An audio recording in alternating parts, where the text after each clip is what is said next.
Hello, and thanks for joining me for our weekly episode of NCIA Today. I'm your host, Bethany Moore, NCIA's Deputy Director of Communications, checking in with you every Friday with updates on what's happening in the cannabis industry and here at NCIA. All right, let's dive right in.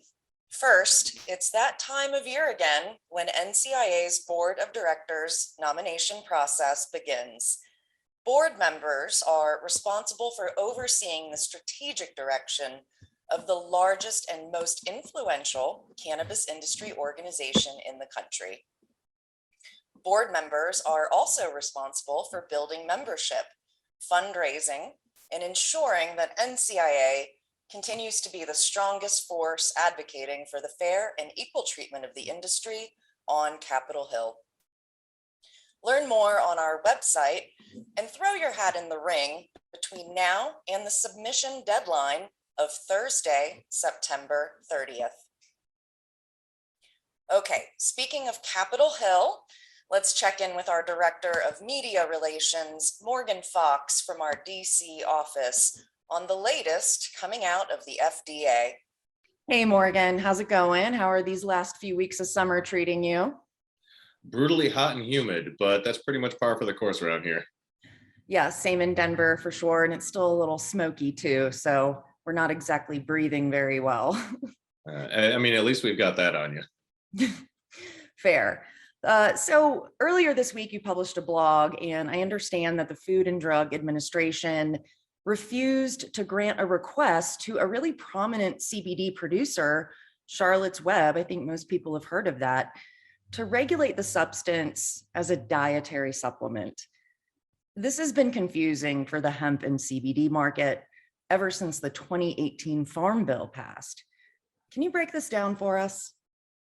Well, I think it's important to note that this doesn't really affect how CBD companies are currently doing business.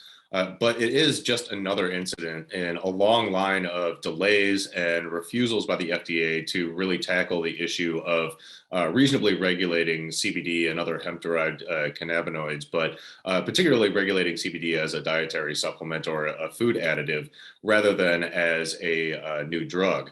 Now, the FDA supposedly based this on the fact that they had already approved Epidiolex, but really we're looking for a more regulatory process that really tackles the issues of dietary food supplements that will help the entire CBD market be able to understand exactly how they need to operate on the federal level. And it's unfortunate that the FDA keeps punting on this issue.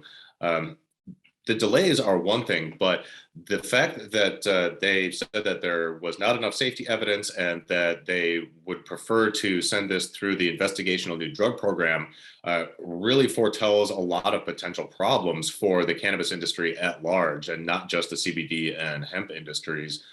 Because if the FDA wants to regulate basically any new cannabinoid product as a new drug, that's going to cost companies millions of dollars, and in some cases years of process through the applications that they have to go through to get that.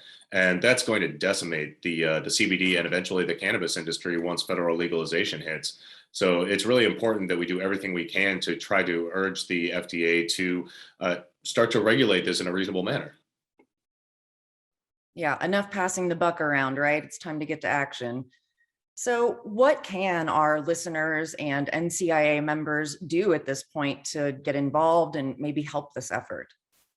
Well, it seems pretty clear that the FDA is not going to act without outside pressure. So I think a really great way is to contact your lawmakers and urge them to support bills that would force the FDA to regulate CBD and other hemp-derived cannabinoids, but also to go to regulatecbdnow.com and sign a petition that is urging both members of Congress as well as FDA officials to stop slow walking this process and actually tackle an issue that is affecting thousands of businesses and millions of consumers. Right. So that website is regulatecbdnow.com. That's right. Awesome. Okay, great. Well, I'll head right there right now. Thank you for that. And I hope our listeners and NCIA members will do the same. All right. Well, thank you for this update, Morgan. And thanks for staying on top of what's happening not only in Congress, but within the various agencies around DC as well. It's never a dull moment. That's for sure. Okay, well, have a good one, Morgan. Thanks again. Thanks. Also, be sure to check out the latest on our website from our committees, including this blog of the safety and limits of terpenes in cannabis manufacturing from our Cannabis Manufacturing Committee, as terpenes make a significant contribution to the quality of cannabis products, which varies from one consumption method to the other. It's highly important to utilize the most advanced knowledge regarding terpenes in order to maximize their potential while maintaining product safety. Learn more in their latest blog.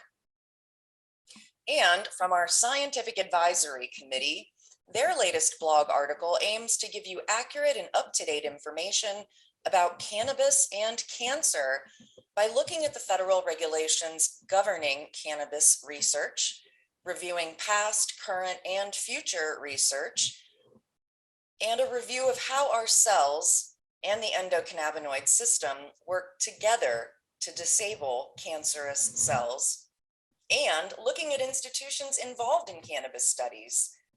Check it out today and stay tuned for more in this series.